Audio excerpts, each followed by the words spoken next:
Hello, internet audience. My name is Nico B, and today I'm going to be going over the recently released, just dropped by G-Dubs, Tyranid Codex. Been a long time Tyranid player, been a long time 40k fan. Tyranids was my first army, so obviously I love these guys a whole lot, and seeing this new codex has gotten me super excited. So I'm just going to go into it. I know a lot of it's already been previewed. I know there's a lot of channels that have already, gone over basically what's in here and basically the changes. So I'm going to try to stay away from that, or stray away from that, I should say. And I'm going to try to give you a little bit more in-depth, kind of a tactic, but not really because the book hasn't been out that long. I played it in a tournament. It wasn't like anything competitive. Just my thoughts on what could be potentially good, because I'm not for like total optimization, but people want to build lists to win, so I'm gonna see what this new codex has got. Without further ado, we'll get right into it. All right, so you open up the book, and you got all the good stuff. You got the lore.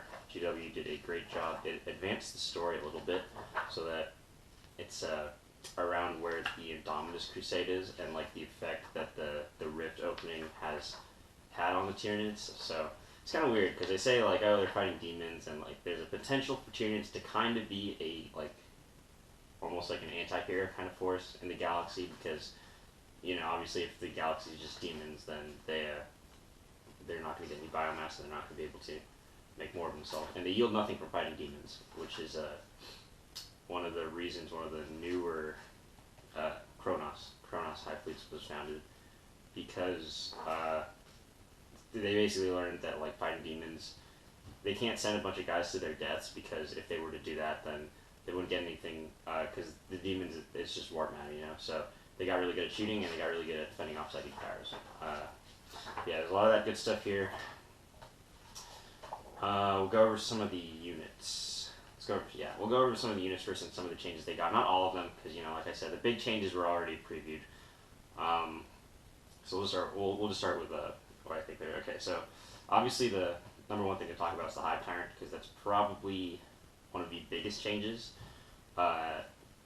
in the codex. I wouldn't say the biggest change, but just the way that he performs now is a lot. He's a lot more efficient than he was in the index, and he was pretty good in the index. He just was prone to getting sniped off the table, and him in tandem with the Swarm Lord. I guess I'll talk about them together. So the Hive Tyrant is now 12 wounds, 7 to 7, standard stuff. But the big thing that I think that they gave him was the Sweeping Assault. So what that does is it's basically the standard deep strike, 9 inches away, with the Hive Tyrant, with wings, obviously. That's pretty big, because it's another way of mitigating the whole, oh, turn 1, I didn't get first turn, so I'm going to get blown off the table. Winged Hive Tyrants didn't have that option before, so with that, it's pretty useful that they gave it not just for mobility, because it's like, even if you don't want him to deploy as far forward and you want to put him with the rest of your army, you could always just deploy him off the table. Gives you an extra drop to see what your opponent's doing, and it also they can't shoot him, so that's nice. I could see potential for people starting to use gargoyles as kind of synergy with this, because they also gave gargoyles the same rules, and what you could do is you could plop the Hive Tyrant down, maybe if he has shooting weapons, especially like the Daka Tyrant, the Tyrant with 2 Devourers, he's definitely back in the game, because they double the amount of shots that you get. So it's 24 now instead of 12. So you plop a bunch of gargoyles down with the Hive Tyrant, and the gargoyles are pretty cheap. So the gargoyles can eat assaults, and they can eat smites. Not shooting, because the Hive Tyrant is 12 wounds, so you can shoot him, but they can screen him, and because of Synapse, they're going to be fearless. That's another thing I guess I should talk about. I mean, like I said, most of you guys probably already know, but Synapse has changed a little bit. So within 12 inches, they're fearless. Within 24, you don't have to do instinctive behavior. And instinctive behavior now, before it was you had to shoot at the closest enemy unit or model. Now it's you suffer a penalty if you don't shoot at the closest enemy unit or model, which objectively is better. It's way better. But yeah, so Hive Tyrants.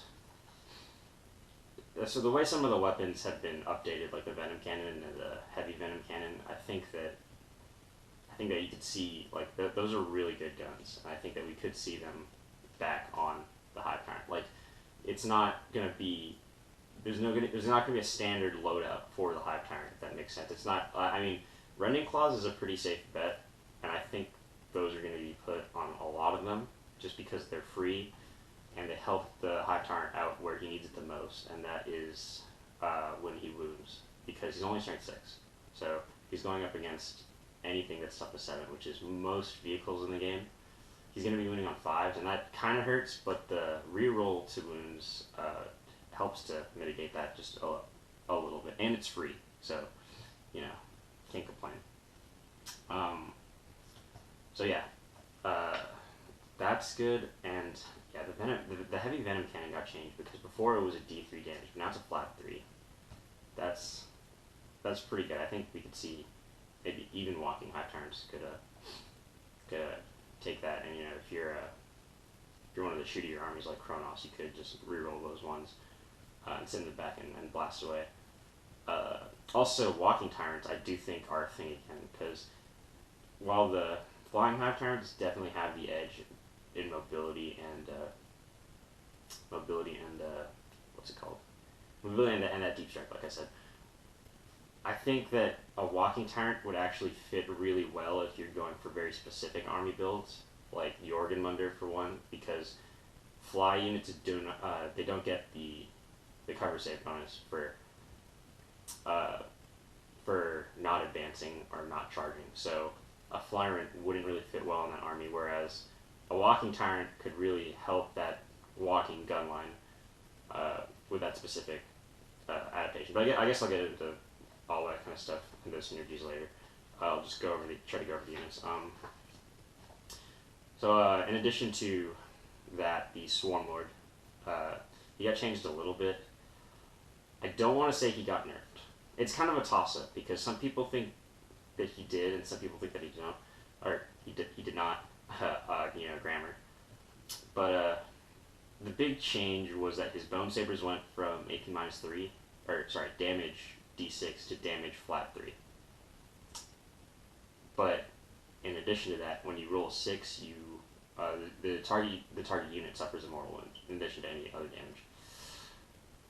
Personally, I'm in a camp where I believe that the Swarm Lord got buffed a little bit, not just with his 4+ invuln save, but also just because I'm one of those people that prefers flat 3 damage. I know the average says that like it's better for D6 because you can be doing more, but I'm also one of those people that has gone up against a battle wagon, and when it has 3 wounds left, I roll 2 damage on two dice. So you know that's never fun. A flat 3 is a little more reliable, but I think what makes this better is the 6s on mortal wounds.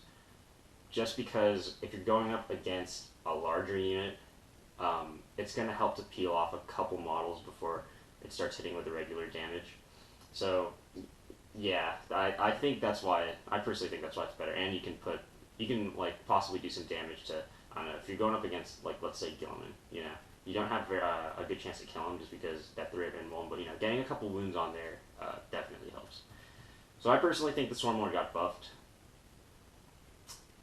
But now that I say that, I think that I'm going to be taking him slightly less than I used to.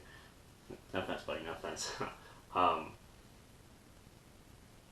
But it's just the problem, not the problem, it's just that while the Swarm Lord, I thought, in my opinion, the Index Swarm Lord was kind of, I know a lot of people didn't think he was optimal, but I thought that his Index version was, I thought if you were going to play at a higher level, you kind of needed him just because that turn 1 charge potential in a mid list was like really, really, I mean, obviously not at the highest competitive, you just want to spam Exocrines and the High Guard. But if you were going for an assault kind of army at a higher level, the Swarm Lord was pretty necessary, just because that guaranteed turn 1 charge is just a big thing that I don't think anyone in the mid index like would take for granted. because what I would do is I would take a Trigon Prime, 20 Gene Stealers, sometimes with Toxin Sacks, and a Stormlord and a Tyranid, and I'd send the Gene Stealers forward. Just because that's 20 Gene Stealers anywhere on the board that can't be shot off turn 1, and the opponent has to deal with them immediately. And with Toxin Sacks, if they leave a vital target out in the open, it's probably going to die, just because that 2 damage and then on 6s, like, it can be pretty devastating. Especially, like, and you know, if you cast Catalyst on the Gene Stealers, I like casting Catalyst on the Gene Stealers more than Stormlord, just because a 5-up invuln plus a 5-up to ignore damage is pretty huge, because what's going to peel off those, it's basically a 5-up rerollable, you know, and I think that's better than a 4+. But yeah, so, but the point that I'm trying to make here is that the Swarmlord now, like the rest of the Codex, has just gotten so much more efficient in the way that it deals with each other, that the units deal with each other, that I don't think the Swarmlord is the most optimal decision. He's still a lot of fun, don't get me wrong, and he's still a really kick-ass model. But he's still 300 points, he didn't go down. And I just think that taking Florence and just more units would make up his points better than what he does. He also has a fixed Warlord trait, which I know most characters have that, but you know, that's not cool. But yeah, so personally I think the Stormlord got buffed, but I don't think he's going to be seeing as much action on the battlefield.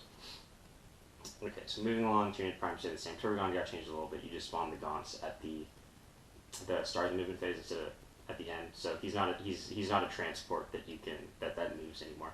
He's because what people would do, or at least what I heard they would do, was a tactic, was you could put him in the Tyranid, he drops down, and then he spawns Gaunts within 6. So that would put them 6 inches up, and you get a free tie-up. But people mostly use him to reinforce anyway, so I don't think that's big of a deal, or that's that big of a deal. Okay, so the Neurothrope. The Neurothrope is one of the new HQs that they took, and I think that the only downside to them doing this is that when people buy the Zoanthrope box, they're going to have to take one to make them a Neurothrope, and if they do that, they're going to need to buy another box to complete the unit, because the Neurothrope is badass. Like, he really is. Because he's like, what? Hold on. I have it right here. He's Neurothrope. He's only 70 points, right? And for 70 points, you get a Psycho that can manifest 2 psychic powers that has Spirit Leech, so it could be healing your Zoanthropes. And on top of that, he lets you reroll results of 1 when you do psychic tests for your Zoanthropes, which I think is absolutely insane, because it's gonna make Smite pretty easy to get off. And even if you do get it off, if one of those dice is a 1, you can reroll that and then get a higher result to make it harder for your opponent to deny it. So I think that's pretty incredible. And in tandem with some of the psychic powers later, like it's good. I can see these Zoanthropes being pretty frustrating to play against, because Smite spam right now is already annoying, and the armies that can spam Smite the best usually only do 1 against you. Like I think it's Rubric Marines and the Grey Knights. When they spam Smite, it's only 12-inch range, and it's only 1 mortal wound.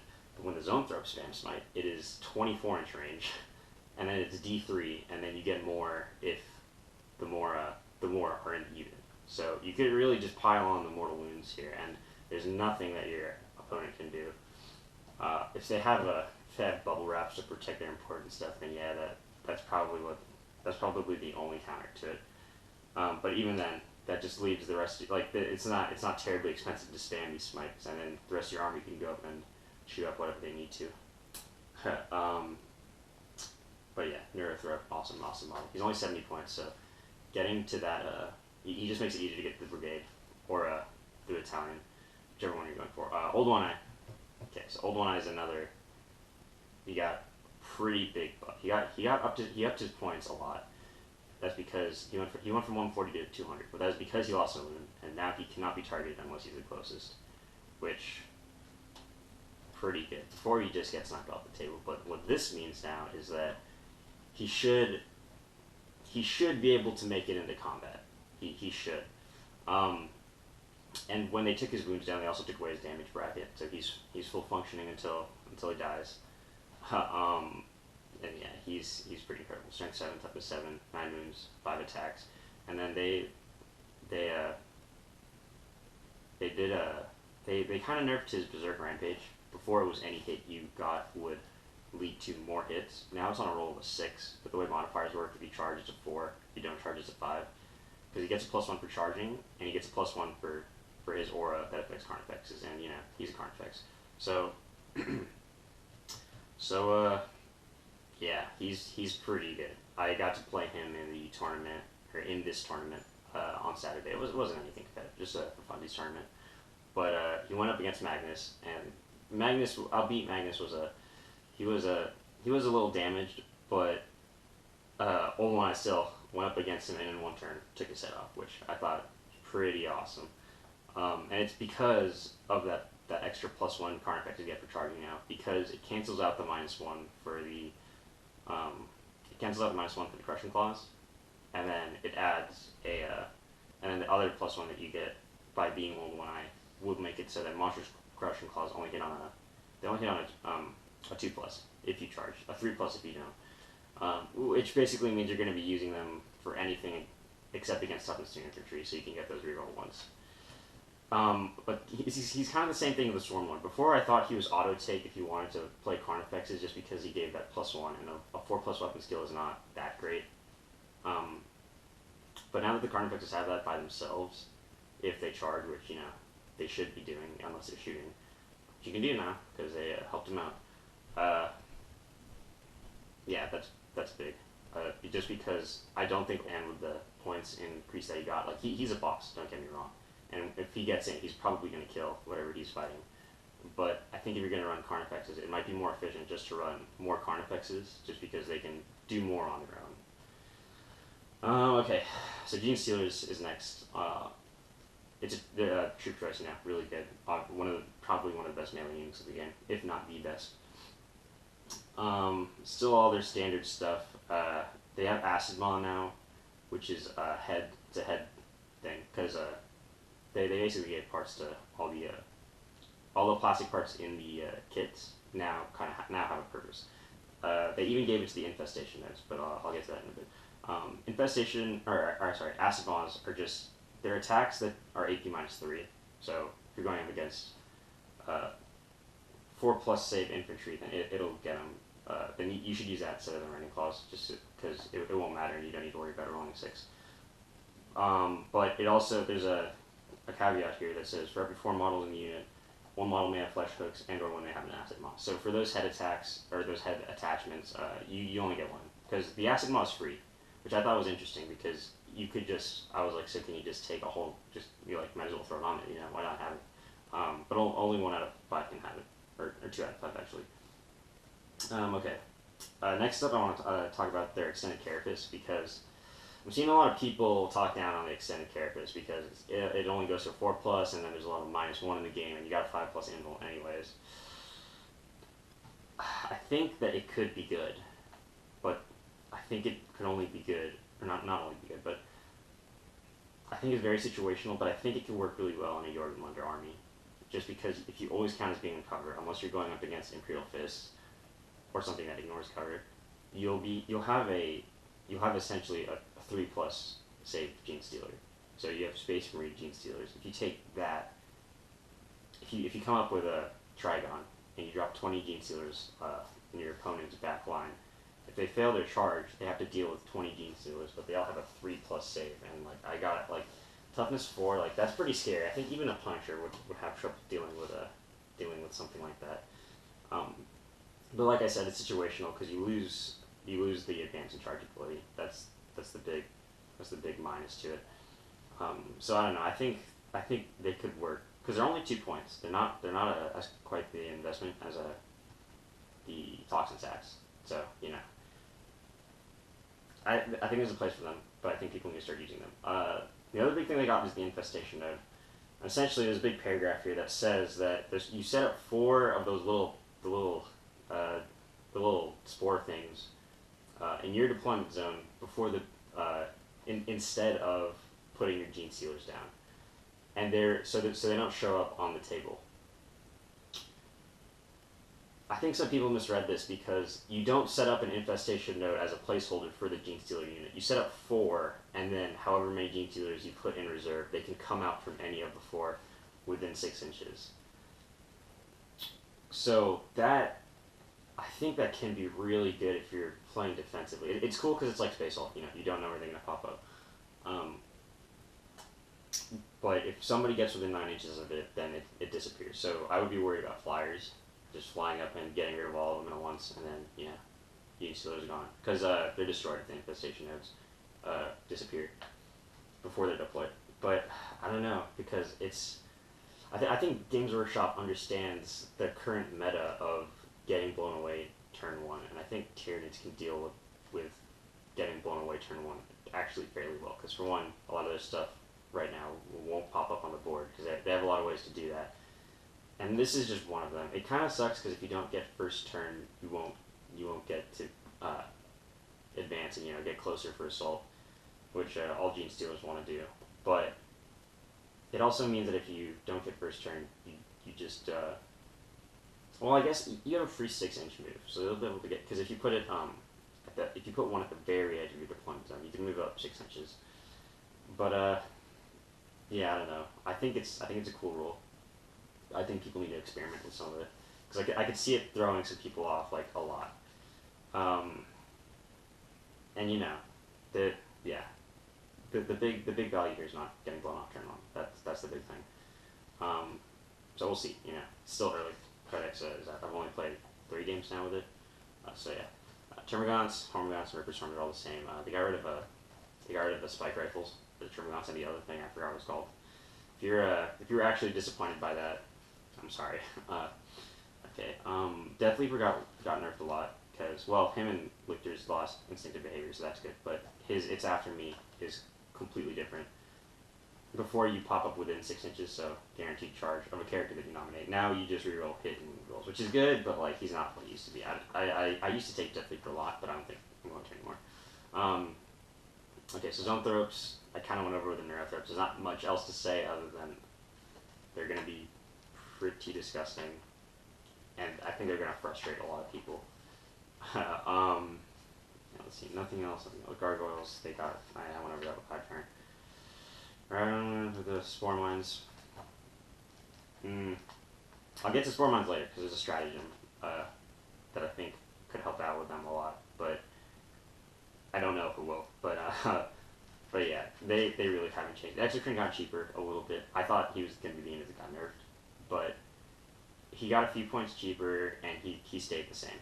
The Tyrannifex is a big winner here, in terms of buffs. They basically made all his weapons way better. They made the Ruptured Cannon usable. It's basically the last cannon on steroids. And the Acid Spray is now heavy 2d6. Personally, with the Tyrannifex, the loadouts, I think Acid Spray would be the way to go. Just because with the Acid Spray, you're not reliant on the ballistic skill, because his ballistic skill is only 4+, and then at half wounds he drops down to 5. It doesn't get worse than 5. He stays at 5. But at least the Acid Spray, you don't have to worry about that. And I would always complain about the Yavar, the Y-Tide, about how broke his Flamer is. But I think the Tyrannifex standing still I think he might beat the Yavar just a little bit, just because it's 18 inches, it's not 8. It's essentially heavy 4d6, because he gets to shoot twice if he stands still. It's also strength 7, and the lowest strength it will go to is 5. So, I think the Acid Spray would be, for another Jorgenmunder army that's just going to slowly walk forward. I'm talking about Jorgenmunder a lot, just because I think their adaptation is it's gonna give some interesting ways to play the changes. Just a slow advance forward, which is not what we're used to. You're used to just running up and slaughtering everyone as quickly as possible. But anyways, the Ruptured Cannon is a lot better because you're getting 6 last cannon shots that do hit on 4s, which is a bit of a bummer. But if you're Chronos, then you have pretty decent chances to hit, and if you're Chronos, it'll help that too. Fleshbore Hive didn't change, but there's a stratagem that helps you wound better with flesh bore weapons, and this does count as one. So I could see that being pretty good too. Like I said, I think preferred weapons acid spray because if you take the Raptor Cannon, you have to worry about getting charged, by those assassins. A friend of mine likes to throw Eversors at all my shooting stuff. So if the Eversor comes in and tries to charge him, he can take 2d6 flamer shots. If he gets hit with a Raptor Cannon, it's gonna hurt, but 6 is not very reliable. Unless you're me. But yeah, so Tyranid Effect's big winner here. Don't think anything else got big. Okay, so we're on Carnifex now. But yeah, I think those are the units I want to talk about. So, Carnifexes are, there's a bit of a, they got 2 extras. They got the Screamer Killers and the Thornbacks. And, yeah, pull out my notes here. Because I was doing some maths, as it's important to do with any dice game. Okay, so Carnifexes. The standard one right now is 82 points. Screamer Killer, which is one that comes with 2 pairs of Scything Talons. So he'll have 5 attacks instead of 4. Okay, so a base Carnifex with 2 Scything Talons is 82. A base Screamer Killer, which is essentially the same way, is 105. And what you get for 105 is you get the Bioplasmic Scream, which is 18 inch range, Assault D6, Strength 7, AC -4, which is cool, it's definitely a better Bioplasma by like a lot. The only problem is trying to justify putting it on a Carnifex that doesn't have any guns, so it's probably gonna be advancing, so you're gonna be hitting on 5s. You also get if you're within 8 inches of the Screamer Killer, then you could then it's +1 to the enemy morale tests, which is alright. But yeah, okay, so I was doing some maths here. And then, so the Screamer Killer base is 105. The Spore Cysts, which is the thing on the back that makes it a -1 to hit, almost said +1, -1 to hit, is 10 points. And then Adrenal Glands is 5. And you're going to be wanting to take Adrenal Glands. Maybe not the Spore Cysts, but Spore Cysts it's pretty big, So, I don't know if taking a Screamer Killer is better than just taking a regular Carnifex, because if you were to take a regular Carnifex with 2 Scything Talons, and then give him the Spore Cysts and the Adrenal Glands, that would only bring him to 97 points. It would bring the Screamer Killer to 120. Which, it's 120 still, it's not expensive at all, but you could go cheaper than that. And essentially all you're losing is a range shooting attack that is, in my opinion, is negligible. If it was an auto hit, if the Bioplasmic Scream was an auto hit, I'd be like, yes, absolutely. But you still gotta hit, and you're gonna be advancing these guys anyways, so it's kind of a toss-up. I personally don't think that the Screamer Killer is worth it. I mean, I'm still gonna take it just because the Screamer Killers are awesome, and they're my favorite model. Like, I remember when I was a lowly 5th grader, and I first started playing 40k. The Tyranid Codex was a 4th edition codex, and it had that picture of a Screamer Killer with a two claws just chomping a rhino or a predator, or maybe it was a Landgrave, I don't know. But I was just like, damn, I was like, that guy's a boss, and this army's boss, and I'm gonna play it. And here I am, 10 years later. 10 years? It's been more than that, actually. But yeah, so I don't know if Screamer Killer is worth it, to be completely honest. I really don't. Now, going over to the next version is the Thornback. And the Thornback is going to be your dedicated infantry killer. Because it starts off with 2 Scything Talons and 2 Devourers with Brainlynch Worms. You can replace the Scything Talons with a Stranglethorn Cannon, which is, big barb strangler, or the Death Spitters with Slime Maggots. So you get an extra strength and an extra AP for half the shots. Which, could be worth it. But what's interesting with the Thornback, right, is that, well, you want to take Enhanced Senses on him, and I have Enhanced Senses here. Enhanced Senses are 10 points. Thornback base is 103. So you're going to generally be wanting to be 113. I don't think you can take Spore Cyst for him. Yeah, so you can't put the -1 on him, but he has So he has the Thorn Battering Ram. So when Carnifex is charged on a 4+, they do a mortal wound. But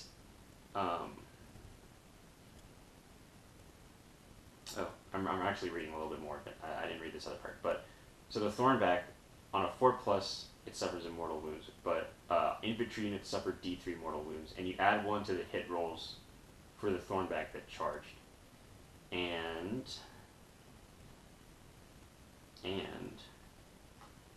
oh, okay, never mind. I thought that was another +1, but I guess it's just in the same roll. So you do D3 mortal wounds to infantry. This thing's basically an infantry hunter because enemy infantry units never gain any bonuses to saving throws for being in cover against attacks made by the Thornback. That's pretty good, you know. If you got those pesky scouts where it's like, oh, look at me with my 2+ save, I'm a Terminator, they're sitting in the back sniping. The Thornback could deal with them, you know. That's cool. So points wise, Thornback is 103 base. You're probably going to want to give him hand senses to make him 113. I don't think. I don't think really you should. Maybe you could give him the Death Spitters, but I'd probably just stick with the Devourer with Brainly Worms. But anyways, so that's 113, right? For the base. I'm just talking about bases. So you got the standard Carnifex base. That's 82. Screamer Killer base is 105. Thornback 103. And hand senses will make it 113, and then 5 because if you want Adrenal Glands, will make it 118. So I guess if you give everything that the Screamer Killer wants, well, in my opinion, what would be the best thing to give it, you get it up to 120, and the Thornback would be up to 118. Personally, I think that the Thornback is it'll give you a little more for your points than the Screamer Killer will, just because of that ignore cover. It's a little situational, but when it comes up, it'll be pretty big. And yeah, you know, I don't think that, personally, I think taking just a regular Carnifex and then kitting him out in the same way, just with the same weapons as the Thornback or the Screamer Killer would be more points efficient. But I think that when it comes to the Carnifex, Thornbacks are a little more, you get more bang for your buck, you know. I'm still going to use Screamer Killers, because like I said, I love Screamer Killers and they're awesome, but, yeah. Yeah. They basically give the Carnifexes all the different heads, so you can get stuff like the Tusks is +1 attack. So, let's see, Tusks is 8 points. So if I take the standard Carnifex, I give him Spore Cysts and Adrenal Glands and Tusks, which the Screamer Killer cannot take, by the way. I'll get 95 points, or 105 points. So for 105, you can have a Carnifex that has 6 attacks with a +1 from the Scything Talent and a +1 from the Tusks. Over a Screamer Killer that'll have 5 attacks and for 15 points cheaper. I don't know. I don't know if Carnifexes are still going to be, you know, the super optimal choice right now. They seem a lot better, but you know, they'll still get shot off the table and they'll still die if they get focus fired. But they are very cool, so I don't even know if talking about them is a waste of time. But yeah, that's just my personal opinion.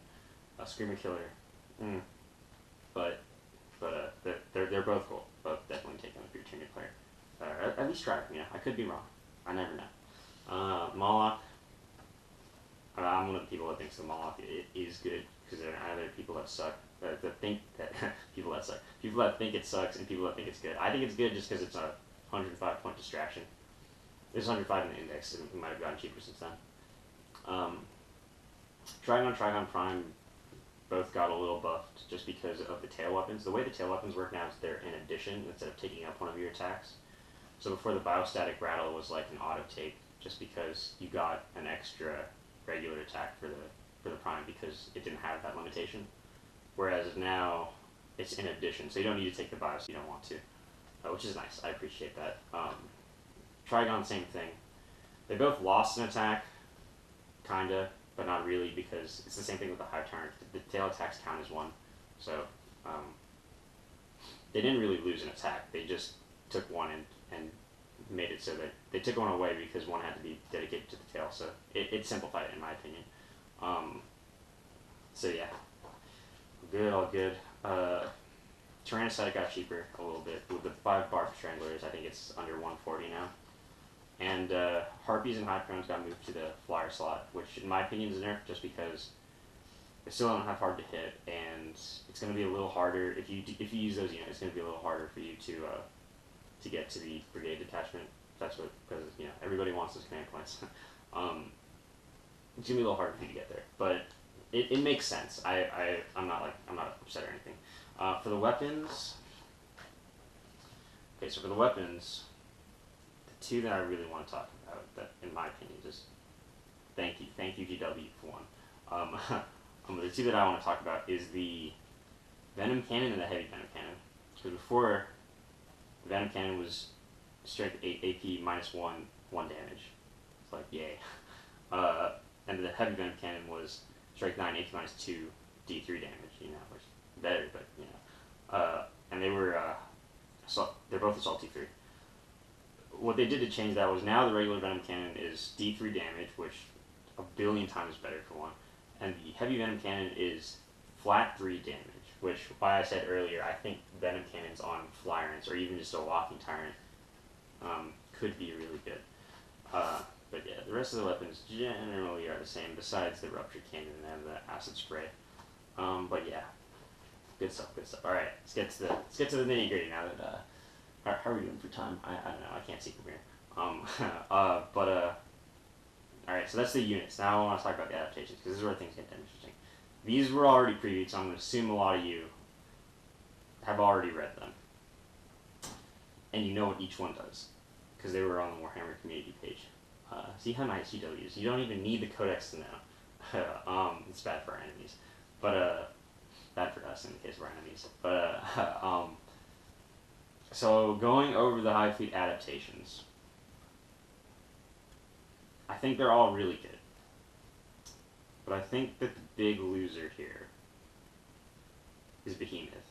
And now, okay, before you start flaming me, I'm not saying Behemoth is bad. When I say big loser, I mean that, like, we're gonna see Behemoth the least out of any of the other Hive Fleets.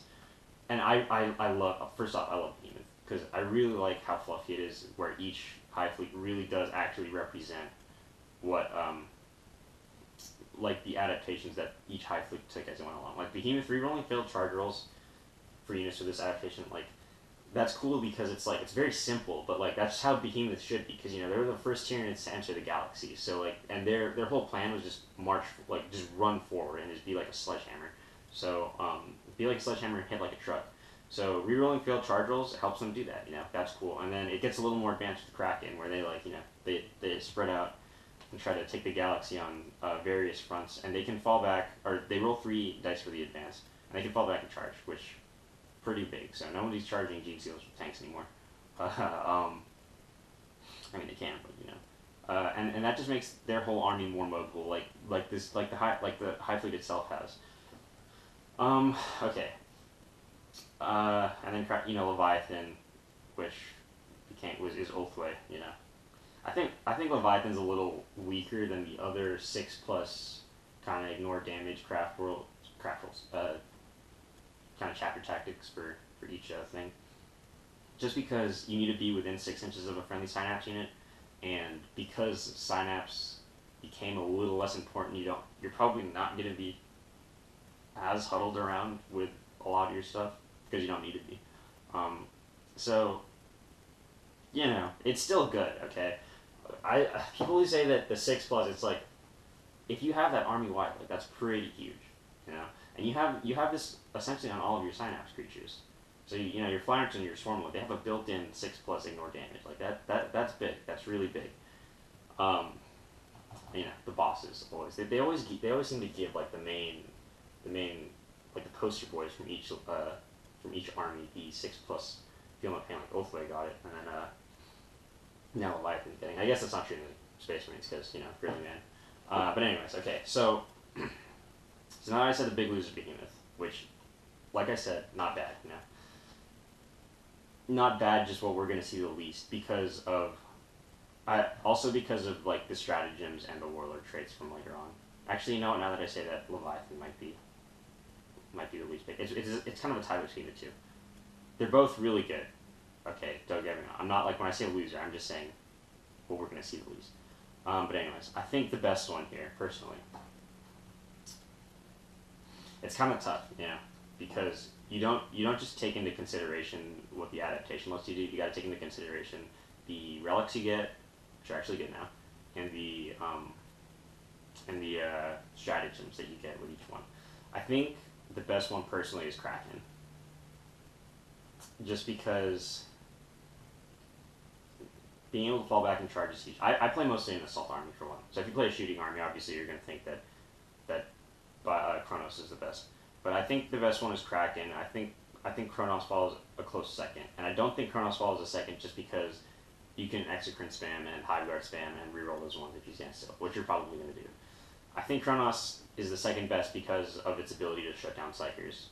Like I said, in the game when I was playing Magnus, I used Chronos, and I know, I think Chronos is the most boring, just because it fits the current meta, and I want to see stuff that counters that meta. But I think I did use Chronos just because I didn't really have an I built an index army because I didn't think they would let me use the Codex, but they did. So I just used Chronos because I had Hiveguard and I had an Exocrine. I'm that guy. It was the simplest for me to remember. But the shutting down Psychers is huge because I went up against Magnus. He tried to make his indolence save better to go to 3+, made him roll 1 dice, and then he gets +2, but then a -1 from the Shadow of the Warp actually saved me. So he did not actually get it off. Which, is pretty big considering that a lot of those, Chaos armies with, Morty and I won't even, not the Green Knights, but you know what I'm talking about, the armies based around Primarchs, like Magnus or Morty, they rely heavily on getting in your face immediately. So Mortarian's I'm going to cast Warp Time and be in your lines. You could be like, no, you're not. Roll 1 dice, and it could still happen. They could still get it off, but it's going to be a lot harder. And they have to keep that in mind because then Morty's stuck at midfield. All your stuff can advance and eat him, and then shoot him to death. And he does. It's a Primarch dead, and with the way that these craft rolls are, it's looking like they could do that. Okay, so I think Kraken's personally the best just because of the mobility you're gonna get, and best for me. Personally, my favorite. They're all really good, honestly. So Gorgon's really good. Reroll rolls of 1 in the fight phase for units. That's good. That's really good. If you have an army that is guaranteed in, like I said, if you take Swarm Lord and you send units forward, and you don't really need to worry about making that charge. Behemoth is good if you don't have that. If you pop up with a bunch of Trigons with units with them, one of them should make it in, because if you have Adrenal Glands, you only need an 8. And rerolling failed charge rolls, you have a pretty good chance of getting in. But if you have an army that is that's essentially that has guaranteed ways to get in, Hydra and Gorgon both really good. Reroll hit rolls, fight those units with it. This is Hydra, by the way. If you outnumber the unit, then it's you reroll all to hit rolls, which is gigantic. So those 20 Gene Stealers assaulting something got even bigger, because they reroll everything. They're already hitting on 3s. You give them Toxin Sacks, that could be disgusting. Jormungandr is Jormungandr's good because it's a very different way of playing the Tyranids. So, because before it's rush forward, get into that close combat. Jormungandr, what you can do is just put Devourers on everything, like the Dock effects is, because with the enhanced senses now you can get them up to a 3+ ballistic skill. And you can just do a slow march forward, and you'll always be in cover unless you're going up against Imperial Fist. They got an enemy now.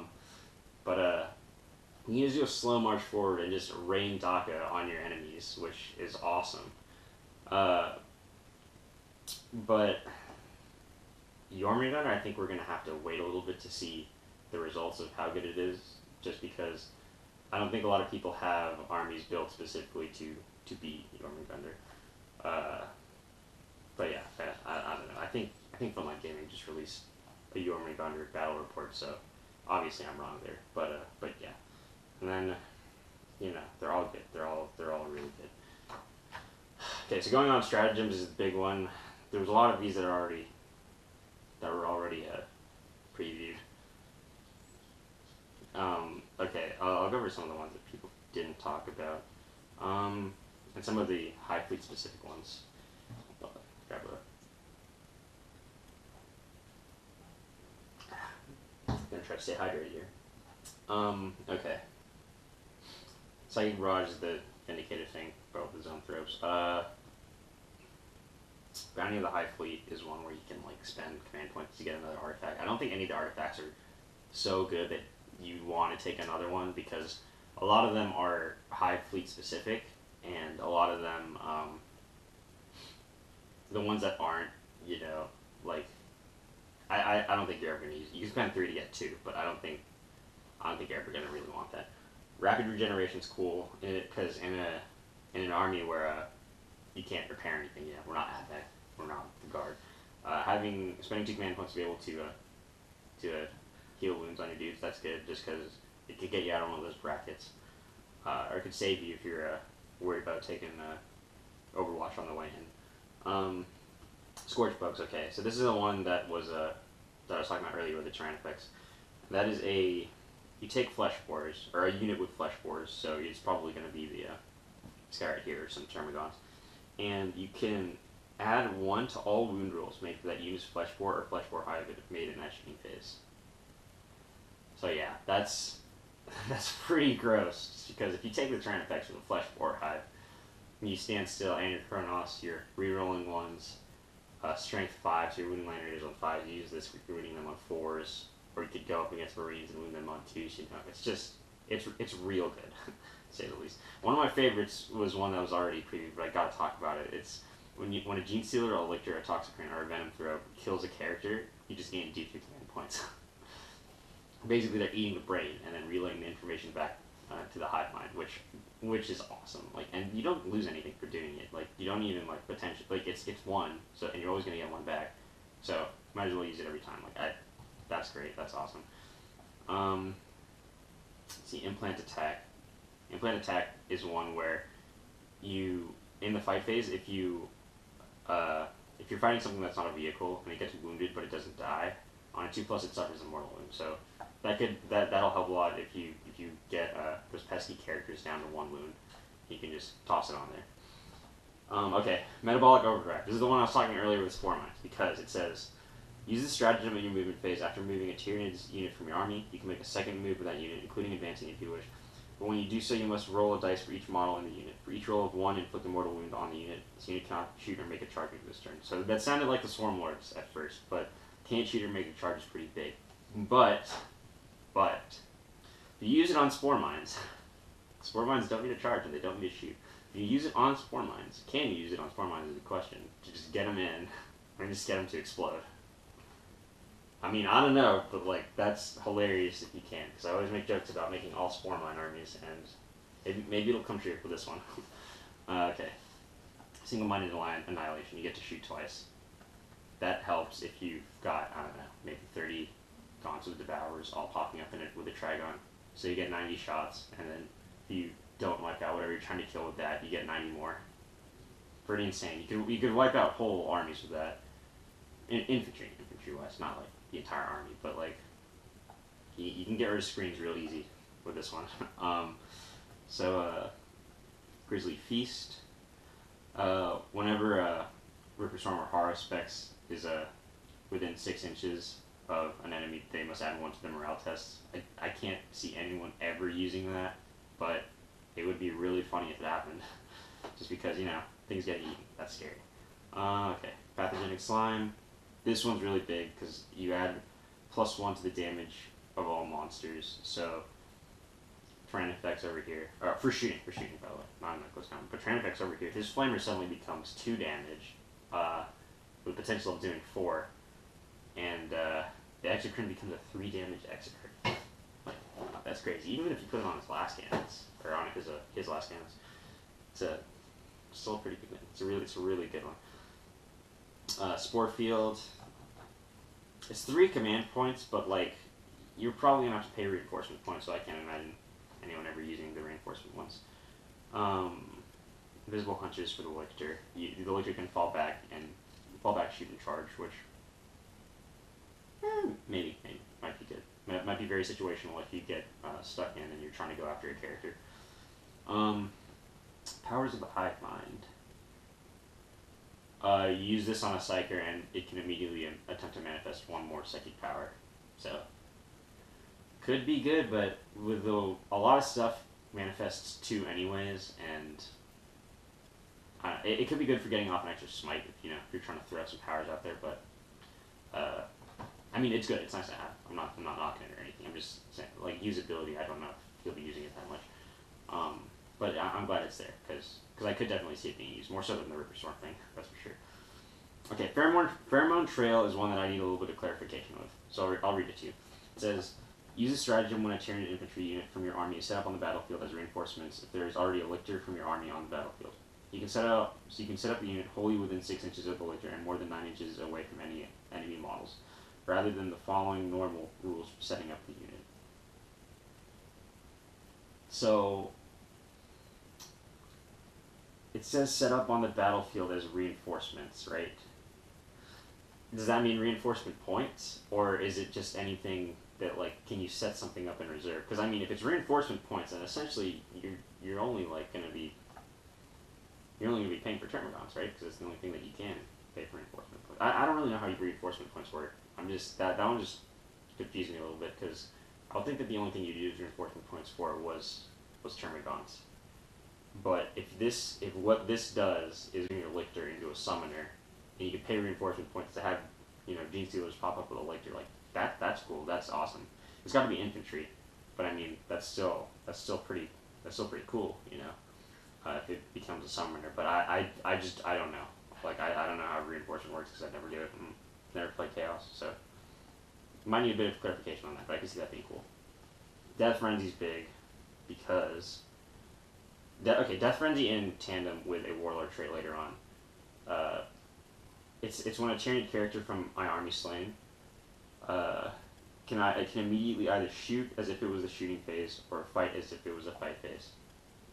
That's big because you get killed in close combat and you're the Swarm Lord, let's say, or your old One Eye, which doesn't degrade. Then you get your attacks before you go, and those guys are devastating. That's good. Let's see, Overrun.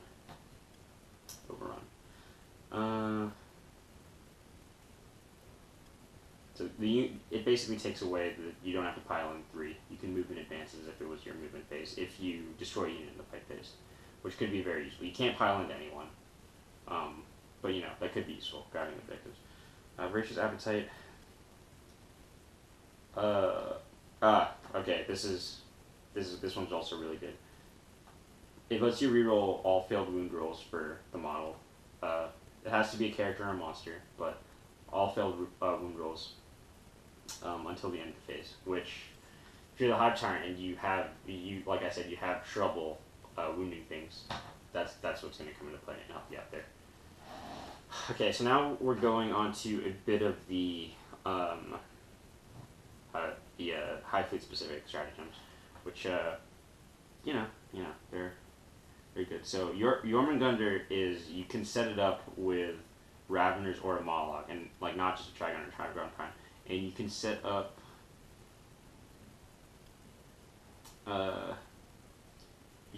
any number of units. You can also whenever you set up a unit of Raveners or Moloch or Trigon at the end of your movement phase, you can also set up any number of units you set up within the tunnels. Set up wholly within 3 inches of the Pheromone unit, more than 9 inches away from enemy units. Okay, so it says infantry, but what that means is that you can take multiple units in the tunnels with them, that's good. That's really good. It's very fluffy too. So, because you like fitting 30 Termagants around a Trigon's not that difficult, and then maybe take some warriors with them too, extra firepower. all that stuff. And you can use it on Raveners, so it makes Raveners drop pods. Great.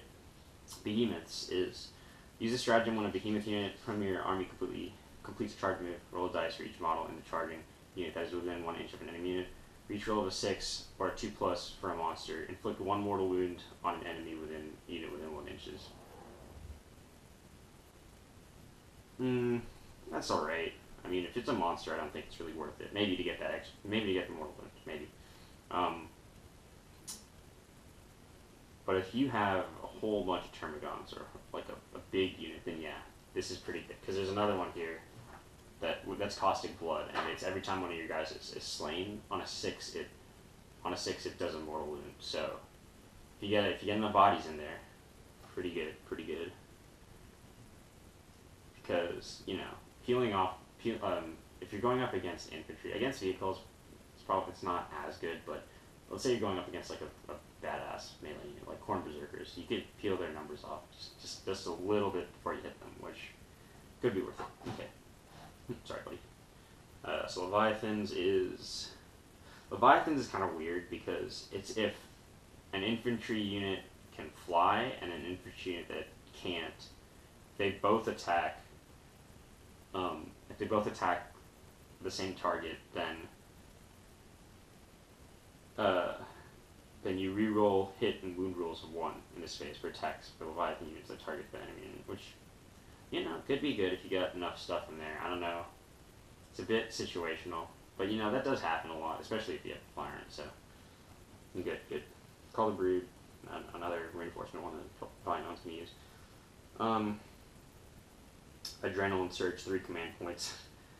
Select a Tyranid unit from your army that unit can immediately fight again. So got a big unit of Gene Stealers, got a big unit of anything really. It's 3 command points, but still attacking again, getting to be Berserkers. Pretty good. Okay, so the Deepest Shadows of Chronos one that I was talking about, that one was when you make the opponent only roll a single dice for the type test, and the -1 from Shadow and the Warp. That's huge.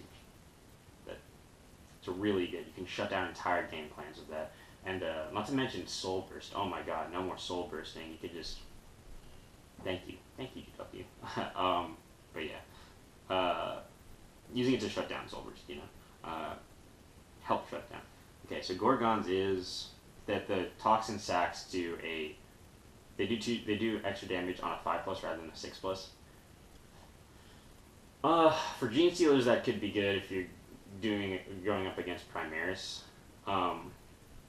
Actually, no, it could be good against anything. Just because I'm thinking about it now, you're gonna be wounding vehicles on 5 anyways, which is what I usually hunt with Gene Stealers with Toxin Sacks. So yeah, that's really good. Making everything a flat G damage, and with that -1, that's great. Yeah, that's good. Okay, Endless Swarm. This is for Hydra. Oh, no, it's not specifically for Hydra. It's just, you pick Termagants, Cormorants, Gargoyles, or any Hydra infantry unit. And if it gets destroyed, you can add an identical unit to your army and set it up as reinforcements. So you gotta pay for it. I can't imagine wanting to use that too much. Anything you gotta pay for on top of command points, I can't imagine wanting to use. Okay, Opportunistic Advance. This is the one that I thought made Kraken really good. Because it says use the stratagem in your movement phase when you roll the dice for an advancing Kraken unit. You can double the number you roll and add that total to their move characteristics for that movement phase rather than following the normal rules for advancing. That's big because you roll 3 dice for Kraken anyways, So you get to double one of those essentially for your advance. Digestive Denial is funny. You just pick a piece of terrain and then people don't get cover saves out of it. Could be useful. I don't know if they're will be, but again, for the scouts, no more 2+ save buttons. But yeah, but I think Kraken, that one's big because you can, getting a 20-inch move with Gene Stealers and still being able to assault, pretty big. When rolling 3 dice, getting that 6 is kind of good, and even then, you're still gonna probably be able to get in there pretty well. So, pretty good. You're gonna be able to go farther than you normally do. That's for sure. Okay, so you got psychic powers here, dominions to increase synapse. Catalyst, you know, the Horde, and Onslaught, those were all in the index. Paroxysm was in the 7th edition codex. I'm glad it's back. It makes it so that you cast it and that unit cannot fight in the fight phase until all other units that are able to do so. Okay, that's good. Psychic Scream is another smite, basically. It's only a Warp Charge 5, and it hurts Psychers more, because if you beat their leadership, they might lose its psychic power. But yeah, so that's how you're going to pile on the paint with Psychic Scream. Yeah. Okay. Going into the bio artifacts, people don't talk about this much, so I'll try to go over as much as I can. What we got here? Okay, it's okay, so there's not much else to look at.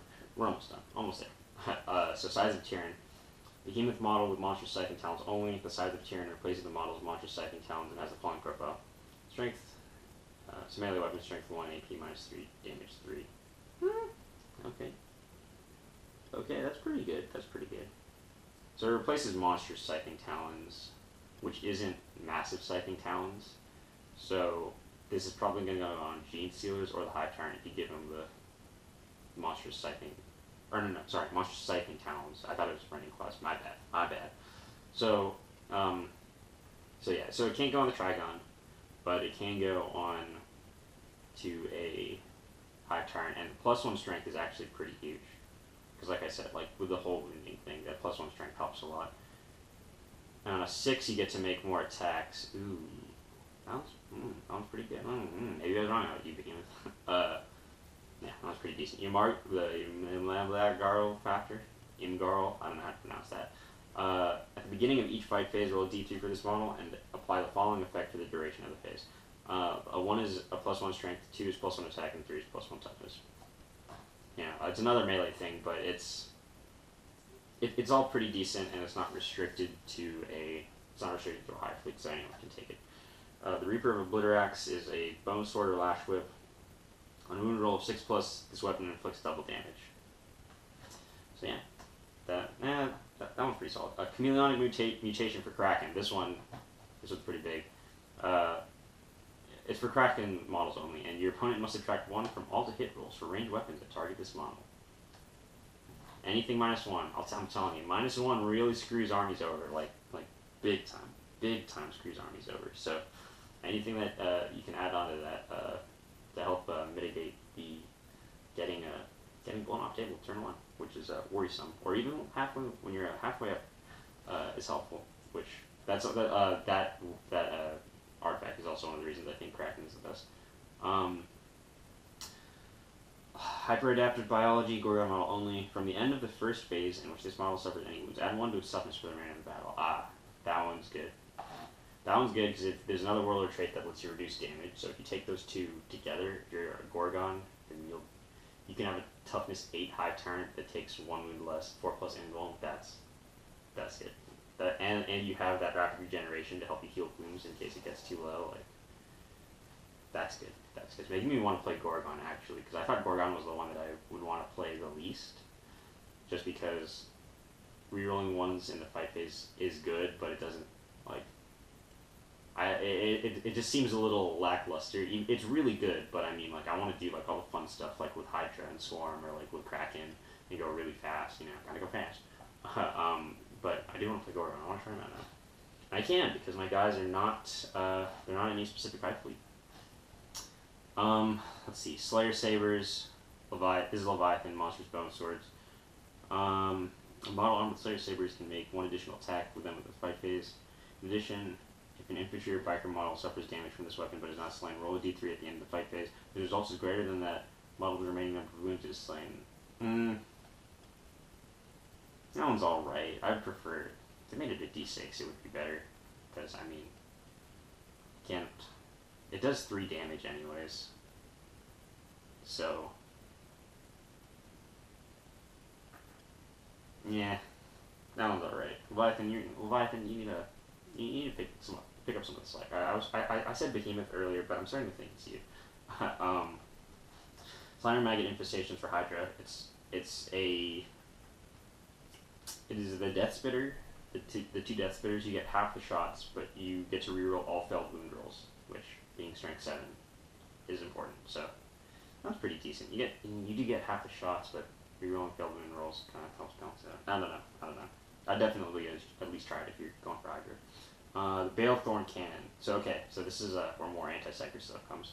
This is Chronos. It's only an AP -1, so against Magnus and some of the bigger guys, it doesn't matter that much, but you can't take invuln saves against it, so against demons, that's pretty big. Like the big unit of Bloodletters, you add one for the hit rolls when attacking a unit with 10 or more models, so that could be big against, if you're fighting mostly demons. I wouldn't count on it to take down any of the Primarchs, but yeah, for demons, tippy top. Okay, so this is the Mob Claws of Thyrax. This is the Raining Claws. So model with Raining Claws and monsters Raining Claws only. When this model slays an enemy model in the fight phase, you can re-roll failed hit rolls in all subsequent fight phases for this model. That's pretty good if you're going to go Gene Stealers and run a Brood Lord. He's hitting on 2s, but that re-rolling 1s is always welcome.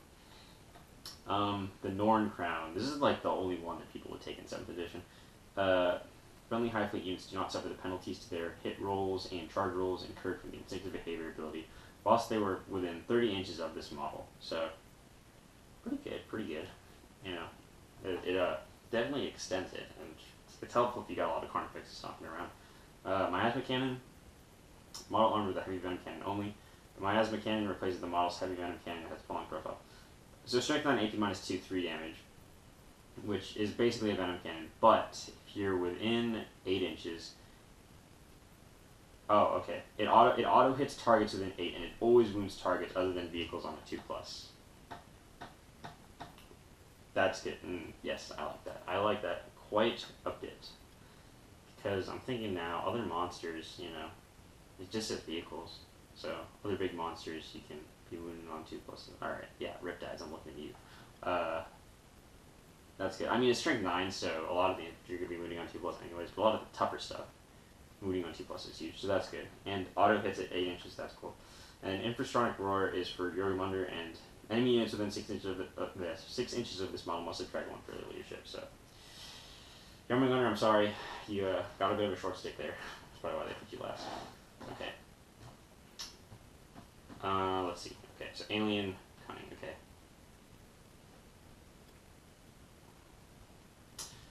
Okay, so Alien Cunning, which is the Warlord trait.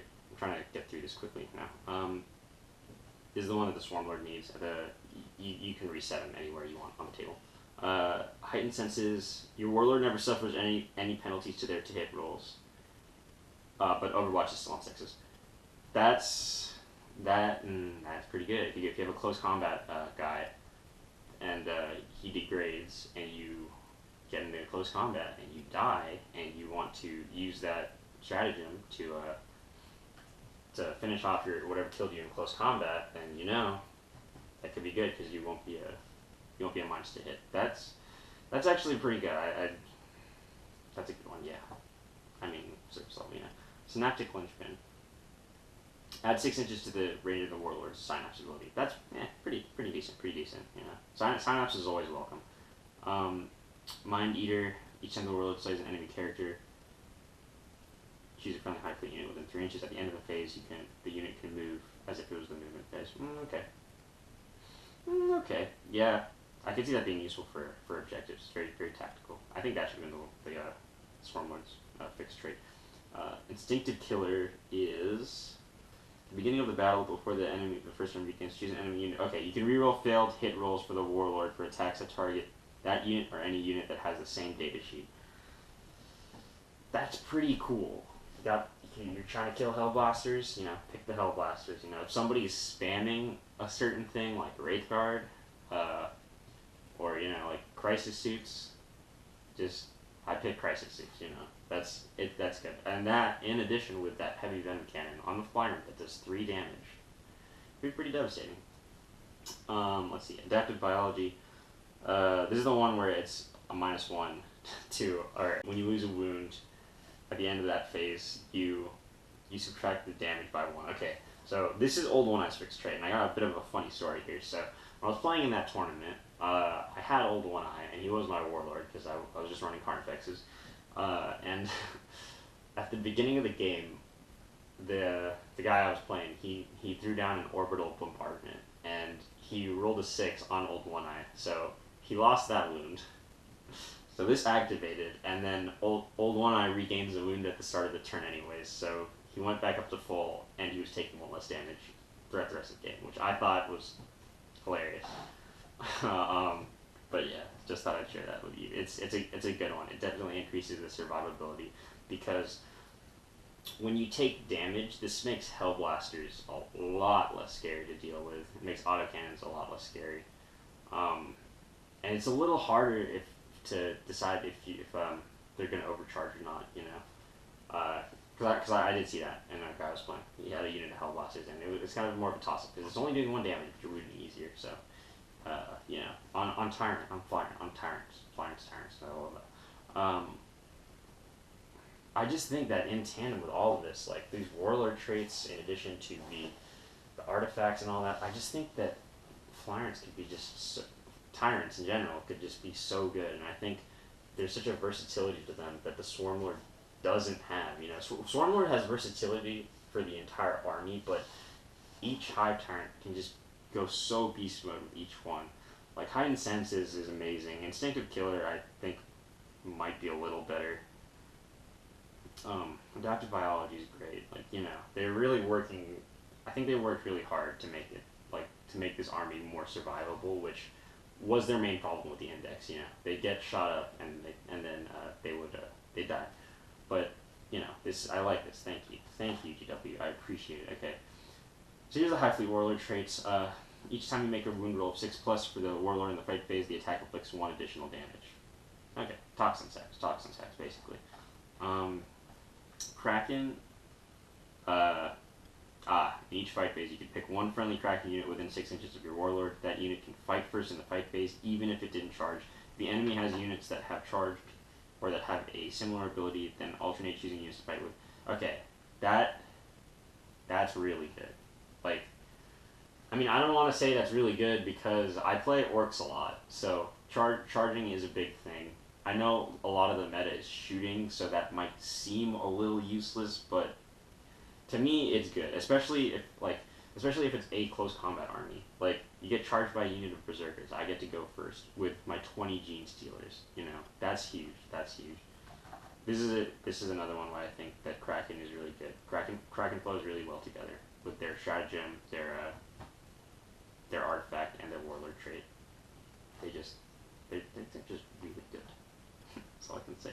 Leviathan. Once per battle round, you can reroll a single hit roll, wound roll, damage roll, advance roll, charge roll, or saving throw made for your warlord. I mean, that's pretty good. You know, that's actually a really good one because it's a free command point reroll, and that's just for your warlord. So you could potentially roll 2 if you want to spend a command point on that. So that's good. I like that. Okay. Man, it's getting dark outside. Lighting was not good in here to begin with. It's getting worse. So I'm going to try to wrap up soon. Gorgon, Lethal Miasma. At the end of the fight phase, roll a d6 for each enemy unit within 1 inch of the Warlord. On a 4+, that unit suffers a mortal wound. So your Warlord becomes a Malanthrope, basically, because the Malanthrope has that ability, which, pretty good.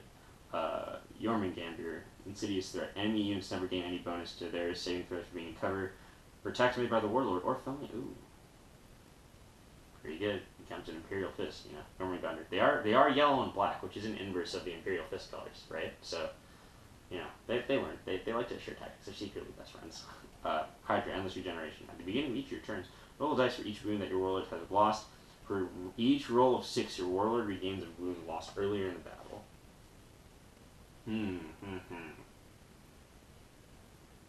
I wonder. I think that's really good, actually. I think that's better than Leviathan's, the Leviathan 6+, because you're re-rolling it for every turn. Hydra. I like that. Good job, Hydra. Hydra's the High Fleet, and their color scheme is basically the same color as the Pure Strength Gene Stealers from like the Cult, the blue and pink. Yeah, so I like those. guys. Okay, so Chronos, Soul Hunger. Whenever an enemy psyker fails a psychic test within 18 inches of your warlord, they suffer D3 mortal wounds. You know, that combined with the that stratagem to make them roll once, and then they're a -1 because of the shadow and the warp. Some of the psych powers are 7, so you know. But yeah, that's it. All right.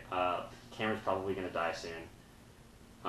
There's some tactical objectives that I don't think anyone cares about that much. Maybe we'll go over them. If you guys want a sequel, leave a comment. But yeah. So that was just kind of a quick overview of it. Not really a tactic. I tried going over some of the Carnifex stuff because I really love Carnifexes. But yeah, I guess that about wraps it up. So final thoughts. I'll try to do this before the camera dies. I think, yeah, Kraken's definitely my favorite. Behemoth, I said, was the big loser because we'd see them the least. But reading through their stuff, I think that I'm wrong. I think Leviathan will be the big loser. Which, you know, nobody paints Leviathan well. I've always said this, but I've never seen anyone paint the Leviathan color scheme well on the table, you know, unless you're the heavy metal team. Nobody paints James like the heavy metal team, even I don't, I'll admit. But anyways, like I was saying, I think Leviathan is what we're, I don't know, because Leviathan's still really good, though. That 6+ feeling, like, that 6, not feeling the pain, I keep calling it that. That 6+ is still really good. They're all good. I just think the one we're going to see the least is Behemoth. But they're still really good. I don't know. It's tough. I think that this codex lets you do so much with what we already have. Just with the high tyrants, the better weapons, and just all this, and the stratagems, you know. I think Nids, like, because, you know, before Nids, like, they suck, let's be real. They didn't suck, they could do their damage, but, like, they just died too easy, and this book has helped get around that, while even helping us cause even more damage. So yeah, that's it. If you guys want me to go over anything else, just tell me and I'll try to. I'm not trying to do this as a career, but you know, I'm just really stoked about the Tyranid Codex right now. And if I come up with some tactical later on, some cool lists, maybe I'll do a list building video, I don't know. But yeah, thanks for watching, guys.